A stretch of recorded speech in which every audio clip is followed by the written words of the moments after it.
İnsanı sevmək qadağan deyil, əksinə bəyəniləndir. Lakin şərt budur ki, insanı Allah xatirinə sevəsən. İnsanların çoxunun sevdiyi insana qarşı etdiyi xəbərdarlıqlar və izahlar əslində saf məhəbbətdən yox, idarə etmək istəyindən irəli gəlir. Biz qarşı tərəfi öz xəyalımızdakı qəlbə salmaq istəyirik ki, o bizim istədiyimiz kimi davransın və bizim emosional rahatlığımızı pozmasın. Ayətullah Həsənzadə Amuli yazırdı ki, Allah insana seçim azadlığı vermişdir. Hətta Allah belə bəndəsinə günah etməyə azadlığı tanıyır, onun iradəsini zorla əlindən almır. Əgər bir insan başqasının hər addımını nəzarətdə saxlamağa, ona durmadan izahlar verərək səhv etməsinin qarşısını almağa çalışırsa, bir mənalı olaraq onun ilahi azadlığına müdaxilə edir. İrfani baxışa görə bir insanı zorla, davamlı nəzarətlə doğru yolda saxlamaq qeyri-mümkündür. Əgər insan daxilən dəyişmək istəmirsə, sizin bütün cəhdləriniz sadəcə hər iki tərəfə əzab verən bir zindana çevriləcək. Ümumiyyətlə, bir insanı səhv etməkdən xilas etmək sizin vəzifəniz deyil. Siz peyğəmbər deyilsiniz. Hətta peyğəmbərlərə belə Allah, sən onların üzərində bir gözətçi deyilsən, sən ancaq xəbərdar edənsən deyə buyurur. Həyatımızın mərkəzinə başqa bir insanı qoyub, onun hər hərəkətindən asılı vəziyyətə düşmək irfanda gizli şirk kimi qiymətləndirilir. İrfanda bədənin yorulması ilə ruhun yorulması fərqləndirilir. Əllamə Qazi qeyd edirdi ki,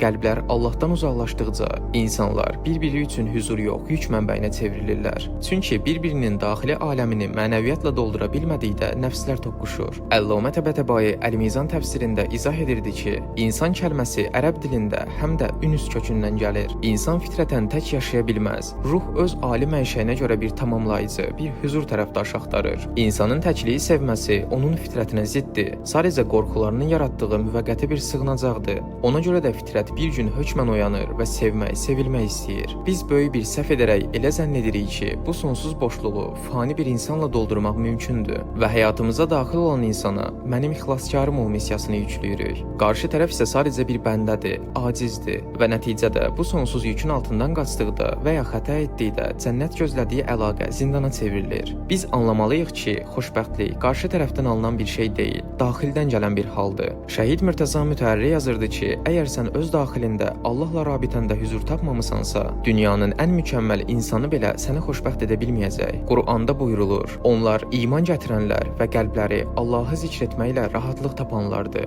Bilin ki, qəlblər yalnız Allahı zikr etməklə təskinlik tapır. Ayətullah Cavad Amuli qeyd edirdi ki, insanın daxili aləmi və mənəviyyatı Allahın bəndəyə verdiyi ən böyük əmanətdir. Hər kiçik səhvə görə insanları dərhal yox saymaq insanı mənəvi təkəbbürə aparır. Quranda qeyd olunur ki, möminlər cahillərdən və daxili aləmə zərər verən boş işlərdən üz döndərirlər. Əgər həyatınızdakı insan davamlı olaraq sizin ləyaqətinizi alçaldırsa, yalan və xəyanəti bir xasiyyət halına gətiribsə, belə insandan uzaqlaşmaq ağlın mütləq tələbidir. Qurani Kərimdə Allah Peyğəmbər sallallahu zərər verici insanlardan uzaqlaşmağa əmr edərkən belə buyurur: onların dediklərinə səbirlə döz və onlardan gözəl bir şəkildə ayrıl. İrfanda gözəl ayrılıq odur ki, sən münasibəti təhqirlə, qarşı tərəfi alçaldaraq deyil, öz ləyaqətini qoruyaraq və məsafə qoyaraq bitirirsən. Qəlbi təmiz saxlamaq üçün bağışlamaq vacibdir. Lakin bu həmin insanla eyni məsafəni qorumaq mənasını vermir. Əllamə Qazi tələbələrinə daxili hüzuru qorumaq üçün kin saxlamamağı nəsihət edərdi. Qarşı tərəfi Allah rizası üçün bağışlayırsınız ki, öz daxili aləminiz o yükdən azad olsun. Hər bir məsələnin öz dərəcəsi və mizanı var. İnsana şans verilə bilər, lakin bu şans onun sınaq dövrüdür. Yolda səhv edən yoldaşın yükünü yüngülləşdirmək olar. Amma o insan karvanı uçuruma aparırsa, ondan ayrılmaq ağlın tələbidir.